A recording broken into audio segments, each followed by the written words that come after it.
بسم اللہ الرحمن الرحیم۔ السلام علیکم۔ مدینہ منورہ میں ایک شخص تھا جو ابو قدامہ شامی نام سے معروف و مشہور تھا۔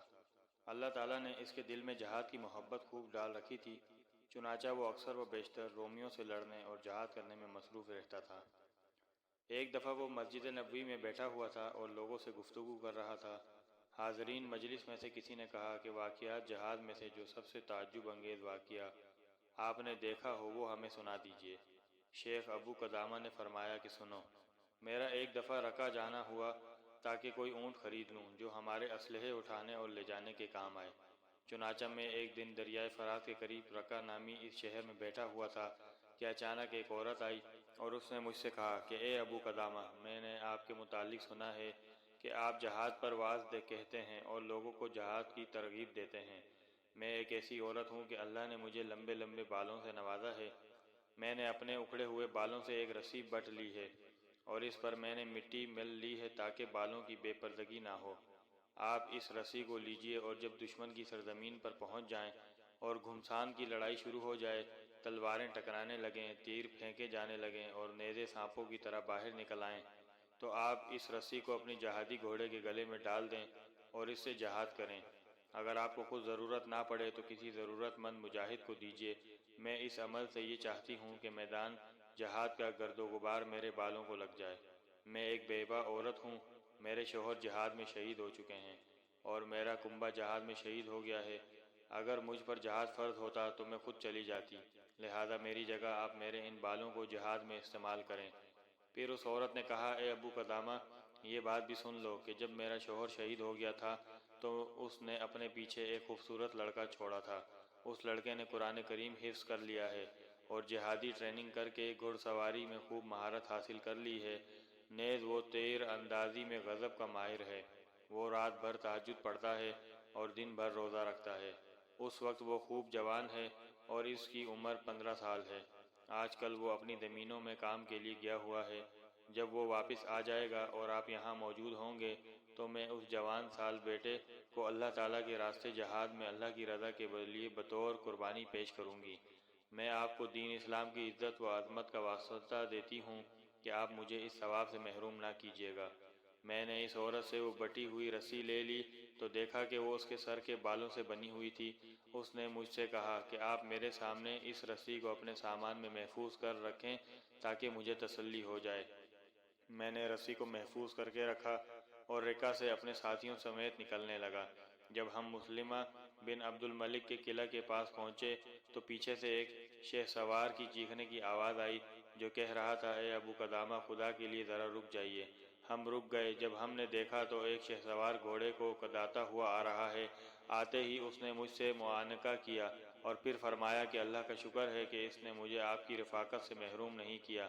میں نے اس سے کہا کہ پیارے بیٹے، آپ ذرا چہرہ دکھا دیجئے تاکہ میں دیکھوں کہ اگر آپ پر جہاد لازم اور فرض ہو تو میں آپ کو اجازت دے دوں گا، ورنہ میں آپ کو واپس کر دوں گا۔ جب اس نے چہرہ ظاہر کیا تو 14ویں کے چاند کی طرح ایک خوبصورت ناز پروردہ نوعمر جوان تھا۔ میں نے اس سے کہا کہ بیٹے، آپ کا والد زندہ ہے؟ اس نے کہا کہ نہیں، وہ شہید ہو چکے ہیں اور اسی کا بدلہ لینے کے لیے جا رہا ہوں، شاید کہ اللہ مجھے بھی شہادت نصیب فرمائے۔ میں نے کہا کہ آپ کی والدہ ہے؟ تو کہنے لگے ہاں، والدہ حیات ہیں۔ میں نے کہا کہ آپ جا کر اپنی والدہ سے اجازت لے لو، اگر اس نے اجازت دے دی تو ٹھیک، ورنہ آپ ان کے پاس ہی رہو کیونکہ جنت ماں کے پاؤں تلے ہے۔ اس نوجوان نے کہا، اے ابو قدامہ، کیا آپ مجھے نہیں جانتے ہیں؟ میں نے کہا نہیں۔ کہنے لگا، میں تو اسی عورت کا بیٹا ہوں جس نے آپ کے پاس سر کے بال کی رسی رکھی ہے، آپ اتنی جلدی بھول گئے۔ میں انشاءاللہ شہید ابن شہید بنوں گا۔ میں اللہ تعالیٰ کے واسطے سے آپ سے یہ درخواست کرتا ہوں کہ آپ مجھے اپنے ساتھ جہاد میں جانے سے نہ روکیں۔ میں کتاب اللہ کا حافظ ہوں اور سنت رسول صلی اللہ علیہ وسلم کا عالم ہوں۔ میں تیر اندازی اور گھڑ سواری کا اتنا ماہر ہوں کہ میرے علاقے میں میرے جیسا کوئی نہیں، لہذا آپ مجھے چھوٹا سمجھ کر نظر انداز نہ کریں۔ میری والدہ نے مجھے قسم کھلائی ہے کہ میں زندہ واپس نہ لوٹ آؤں۔ والدہ نے فرمایا ہے کہ اے میرے بیٹے، جب کفار سے مٹ بھیڑ ہو تو تم پشت نہ دکھانا، اللہ کے راستے میں اپنی جان اللہ کے حوالے کر دینا اور جنت میں اللہ تعالیٰ کے پڑوس اور پھر اپنے والد کے پڑوس کی دعا مانگنا۔ جب اللہ تعالیٰ نے تم کو شہادت نصیب کی تو تم میری شفاعت بھی کرنا، کیونکہ مجھے معلوم ہوا ہے کہ شہید اپنے خاندان کے 70 آدمیوں کی شفاعت کرے گا۔ یہ کہہ کر امی جان نے مجھے سینے سے لگا لیا اور آسمان کی طرف نظر اٹھا کر اس طرح دعا مانگی، اے میرے مولا، اے میرے آقا، یہ میرا بیٹا ہے، میرے دل کا پھل اور میرے جسم کا پھول ہے، میں نے اس کو تیری خدمت میں پیش کر دیا ہے، اس کو قبول فرما لیجئے۔ شیخ ابو قدامہ فرماتے ہیں کہ میں نے جب اس لڑکے کی یہ گفتگو سنی تو میں بہت رویا، خاص کر اس وجہ سے کہ یہ نوعمر اور نہایت خوبصورت نوجوان تھا، اور اس وجہ سے بھی کہ اس کی والدہ کے دل پر کیا گزرے گی، اور اس کے صبر پر بھی رویا۔ اور اس لڑکے نے کہا، اے چچا جان، آپ کیوں رو رہے ہو؟ اگر میری صغر سنی پر رو رہے ہو تو یاد رکھیے کہ مجھ سے چھوٹوں کو بھی اللہ تعالیٰ نافرمانی پر عذاب دیتا ہے۔ میں نے کہا کہ تیری والدہ کی وجہ سے رونا آتا ہے، وہ بیچاری تیرے بعد کیا کرے گی؟ خیر، ہم آگے بڑھتے چلے گئے، رات کو سفر مکمل ہوا اور صبح روشنی ہو گئی۔ لڑکا مسلسل اللہ کے ذکر میں لگا ہوا تھا۔ میں نے جب غور سے دیکھا تو یہ لڑکا سب سے زیادہ گھڑ سواری میں ماہر تھا اور سب سے زیادہ خدمت گزار بھی تھا۔ جتنا ہم دشمن کے قریب ہوتے جاتے، یہ لڑکا اتنا ہی چست بنتا جاتا تھا۔ دوسرے روز دن بھر سفر ہوا اور غروب آفتاب کے وقت ہم کفار کے علاقے میں پہنچ گئے۔ ہم نے وہیں پڑاؤ ڈال دیا۔ ہم سب روزے سے تھے، چنانچہ اس نوجوان لڑکے نے ہماری افطاری کا انتظام کیا۔ وہ افطاری کی تیاری میں لگا ہوا تھا کہ نیند پر غالب آئی اور وہ سو گیا۔ سوتے ہم نے دیکھا کہ وہ نوجوان مسکرا رہا ہے۔ میں نے ساتھیوں سے کہا کہ بھائیوں، ذرا دیکھو یہ نوجوان کیسے مسکرا رہا ہے۔ جب لڑکا نیند سے بیدار ہوا تو میں نے اس سے کہا کہ پیارے بیٹے، ہم نے آپ کو ابھی ابھی ہنستے ہوئے دیکھا ہے، ذرا بتائیے کیا وجہ تھی، تم نیند کی حالت میں کیسے ہنس رہے تھے؟ نوجوان نے کہا کہ میں نے ایک عجیب خواب دیکھا تھا، اس کی وجہ سے میں ہنسنے لگا تھا۔ خواب یہ کہ گویا میں ایک سرسبز شاداب پرکشش باغیچے میں ہوں، میں اس میں گھوم رہا تھا اور لطف اٹھا رہا تھا۔ اچانک میں نے وہاں ایک عالیشان محل دیکھا جو چاندی، جواہرات اور موتیوں سے بنا ہوا تھا۔ اس کے دروازے سونے کے تھے اور اس پر سلیقے سے پردے آویزاں تھے۔ اچانک ان پردوں کو کچھ لڑکیوں نے دروازے سے ہٹایا۔ وہ لڑکیاں چاند کی طرح چمک رہی تھیں۔ جب انہوں نے مجھے دیکھا تو سب نے خوش آمدید کہا۔ میں نے خواب میں ایک طرف ہاتھ بڑھایا تو وہ کہنے لگی کہ جلدی نہ کیجیے، ابھی آپ کا وقت نہیں آیا۔ میں نے سنا کہ وہ آپس میں کہہ رہی تھی کہ یہ نوجوان مرضیہ کا شوہر ہے۔ پھر انہوں نے مجھے کہا کہ آپ پر اللہ رحم کرے، ذرا آگے بڑھیے۔ میں کچھ آگے بڑھا تو کیا دیکھتا ہوں کہ اس محل میں ایک کمرہ ہے جو سب سے بلندی پر ہے اور خالص سونے کا بنا ہوا ہے، جس میں زبرجد کا بنا ہوا ایک سبز پلنگ بچھا ہوا ہے۔ اس کے پائے سفید اور چمکدار چاندی کے بنے ہوئے ہیں۔ اس پر ایک ایسی خوبصورت لڑکی بیٹھی ہوئی تھی جس کا چہرہ آفتاب عالمتاب کی طرح چمک رہا تھا۔ اگر اللہ میری نگاہوں کی حفاظت نہ کرتا تو میری نگاہیں چلی جاتیں اور میری عقل سلب ہو جاتی۔ جب اس لڑکی نے مجھے دیکھا تو کہا، مرحبا مرحبا، آئیے آئیے، خوش آمدید خوش آمدید، اے اللہ کے محبوب، آپ میرے لیے ہیں اور میں آپ کے لیے ہوں۔ میں اس کی طرف بڑھنے لگا تو وہ کہنے لگی کہ نہیں نہیں، ابھی وقت نہیں آیا، ہاں کل ظہر کے وقت کا وعدہ ہے، مبارک ہو مبارک ہو۔ شیخ ابو قدامہ فرماتے ہیں کہ میں نے اس لڑکے سے کہا کہ آپ نے کیا اچھا خواب دیکھا ہے۔ رات بھر ہم اس نوجوان کے اس خواب پر تعجب کر رہے تھے۔ جب صبح ہوئی تو ہم سب گھوڑوں پر سوار ہوئے اور میدان کا رزار کے لیے تیار ہوئے۔ اتنے میں کسی پکارنے والے نے پکارا، اے اللہ تعالیٰ کے شیخ سوار اور اس کے دین کے مددگار، سوار ہو کر چلو اور جنت کی طرف بڑھو، تم ہلکے ہو یا بوجھل، جلدی نکلو۔ جو ہی یہ آواز ختم ہوئی تو لشکر کفار نمودار ہوا، اللہ اس کو ذلیل کرے۔ وہ تو ٹڈی دل لشکر تھا جو چاروں طرف سے پھیل چکا تھا۔ ہم میں سب سے پہلے اس نوجوان نے لشکر کفار پر ایسا حملہ کیا کہ ان میں اندر تک گھستا چلا گیا۔ اس نے کفار کے جمگٹے کو تتر بتر کر دیا اور بیچ میں جا کر لشکر کفار کو تہس نہس کر دیا۔ کئی بہادروں کو اس نے موت کے گھاٹ اتارا اور کئی کفار کو زمین پر پچھاڑ دیا۔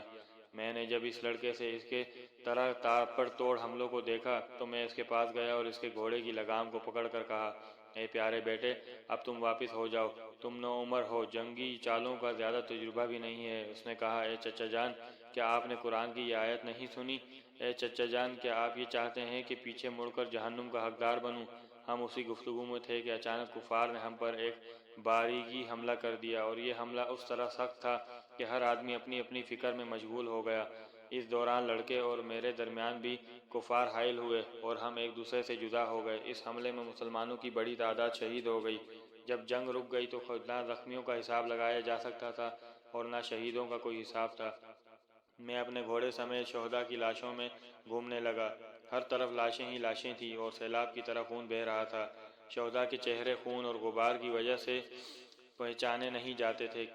میں گھوم ہی رہا تھا کہ اچانک ایک کوز زمین پر پڑا ہوا دیکھا جو گھوڑوں کے سموں کے نیچے کچلا پڑا تھا اور اس کے چہرے اور جسم پر غبار لگا ہوا تھا، اور وہ اپنی آخری سانس میں یہ کہہ رہا تھا، اے مسلمانوں، خدا کے لیے میرے پاس میرے چچا ابو قدامہ کو بھیج دو۔ میں نے جب اس کی آواز سنی تو اس کے قریب آیا، دیکھا تو وہ اپنے خون کے ہوش میں الٹ پلٹ ہو رہا تھا۔ کثرت خون اور کثرت غبار اور گھوڑوں کے کچلے جانے کی وجہ سے میں اس کو نہیں پہچان سکتا تھا۔ میں نے اسے کہا کہ ہاں میں ابو قدامہ ہوں۔ اس پر لڑکے نے کہا کہ چچا جان، رب کعبہ کی قسم، خواب کی تعبیر سچی نکلی۔ میں اس کے چہرے پر جھک گیا اور پیشانی پر بوسہ دیا اور اس کے چہرے سے مٹی اور خون اپنی چادر سے صاف کرنے لگا اور کہا کہ اے پیارے بیٹے، مجھے اپنی شفاعت میں قیامت کے روز نہ بھولنا۔ نوجوان نے کہا کہ آپ جیسے محسن کو بلایا نہیں جا سکتا، آپ اپنی چادر سے میرے خون کو کیوں پوچھتے ہیں؟ میرا اپنا کپڑا زیادہ مناسب ہے کہ اس سے خون پہنچا جائے۔ پھر اس نوجوان نے کہا، اے چچا جان، یہ خون چھوڑ دیجئے کہ میں اپنے رب کے ساتھ اسی خون میں ملاقات کروں گا۔ خواب میں جس کو میں نے دیکھا تھا وہ میرے سامنے کھڑی ہے اور میری روح نکلنے کے انتظار میں ہے اور مجھ سے کہہ رہی ہے کہ مشتاق دیدار ہوں، جلدی سے میرے پاس آ جائیے۔ اے چچا جان، میں آپ کو خدا کا واسطہ دیتا ہوں کہ اگر اللہ تعالیٰ نے آپ کو صحیح سالم واپس لوٹا دیا تو آپ میرے یہ خون آلودہ کپڑے میری مسکین ماں تک پہنچا دیں، تاکہ ان کو معلوم ہو جائے کہ میں نے ان کی وصیت کو پورا کر دیا ہے اور مشرکین کے مقابلے میں کسی بزدلی سے کام نہیں لیا۔ آپ ان کو میرا سلام پہنچا دیجئے اور ان سے کہہ دیجئے کہ اللہ تعالیٰ نے ان کی قربانی کو قبول کر لیا۔ اے چچا جان، میری ایک چھوٹی سی بہن ہے جس کی عمر 10 سال ہے۔ میں جب بھی گھر سے جاتا تو وہ مجھے رخصت کرتی اور جب بھی گھر آتا تو وہ سب سے پہلے مجھے ملتی اور سلام کرتی۔ اس دفعہ جب میں گھر آ رہا تھا تو اس نے مجھے رخصت کرتے وقت کہا، بھائی جان جلدی واپس آئیے گا، دیر نہ کیجیے گا۔ میری اس بہن سے جب آپ کی ملاقات ہو جائے تو اس سے میرا سلام کہیے گا اور پھر یہ کہنا کہ آپ کا بھائی جان کہتا ہے کہ خدا حافظ، قیامت میں ملاقات ہوگی۔ یہ کہہ کر اس نوجوان نے کلمہ شہادت پڑھا اور جان آفرین رب العالمین کے حوالے کر دی۔ ہم نے اس کو انہی کپڑوں میں دفنا دیا اور واپس ہو گئے، اللہ تعالیٰ ان سے راضی ہو جائے۔ القصہ، جب ہم اس غزوہ سے فارغ ہو کر واپس رکا پہنچے تو میں اس نوجوان کے گھر گیا، دیکھا تو اس نوجوان کی طرح اس کی خوبصورت ننھی منی معصوم بہن دروازے پر کھڑی ہے اور غزوے سے واپس لوٹنے والوں سے پوچھ رہی ہے کہ میرے بھائی کو آپ لوگوں نے نہیں دیکھا؟ لوگ جواب دیتے کہ ہم ان کو نہیں جانتے۔ جب میں اس بچی کی طرف بڑھنے لگا تو وہ کہنے لگی کہ چچا جان، آپ کہاں سے آئے ہیں؟ میں نے کہا کہ میں جہاد سے لوٹ کر آیا ہوں۔ وہ کہنے لگی کہ میرا بھائی لوٹ کر نہیں آیا۔ یہ کہہ کر وہ چیخ اٹھی اور کہا کہ سب لوگ آ گئے، میرا پیارا بھائی کیوں نہیں آیا؟ میں نے اس بچی کو رونے کو قابو کیا اور اس بچی سے کہا کہ اپنی امی جان کو جا کر کہہ دروازہ پر ابو قدامہ آیا ہے، ان سے بات کرو۔ میری اس گفتگو کو اس خاتون نے سن لیا تو وہ فوراً باہر آئی اور اس کے چہرے کا رنگ فک ہو گیا تھا۔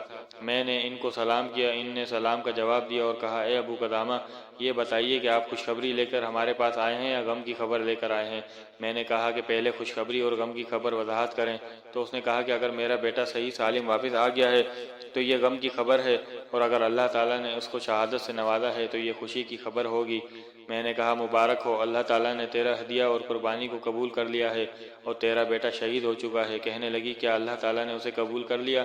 میں نے کہا، ہاں قبول کر لیا۔ کہنے لگی، شکر الحمدللہ، یہ میرا آخرت کا سرمایہ بن گیا۔ پھر میں نے اس نوجوان کا پیغام اس کی بہن تک پہنچایا کہ سلامت رہو بہن، خدا حافظ، قیامت میں ملاقات ہوگی۔ لڑکی نے جب یہ پیغام سنا تو ایک چیخ ماری اور بے ہوش ہو کر گر پڑی۔ میں نے جب اس کو ہلایا تو وہ مر چکی تھی۔ میں نے لڑکے کے خون آلود کپڑے اس کی والدہ کے حوالے کیے اور زخمی دل اس گھر سے واپس لوٹ آیا۔ مجھے اس عورت کے صبر پر اب تک تعجب ہو رہا ہے۔ حاصل، جب انسان اپنے اللہ سے لو لگا لیتا ہے تو اسے دنیا کی روحانیت، دلچسپیاں سب ہیچ معلوم ہوتی ہیں اور اس کی نظر میں صرف آخرت ہی رہ جاتی ہے۔ چنانچہ اس واقعے سے ہمیں بھی یہ سبق ملتا ہے کہ ہم بھی شہادت کی تمنا رکھیں اور دنیا کی محبت میں مستغرق ہونے کے بجائے آخرت کی محبت کو سامنے رکھیں۔ اللہ تعالی ہم سب کو اس واقعے سے سبق اور سمجھ حاصل کرنے کی توفیق عطا فرمائے، آمین یا رب العالمین۔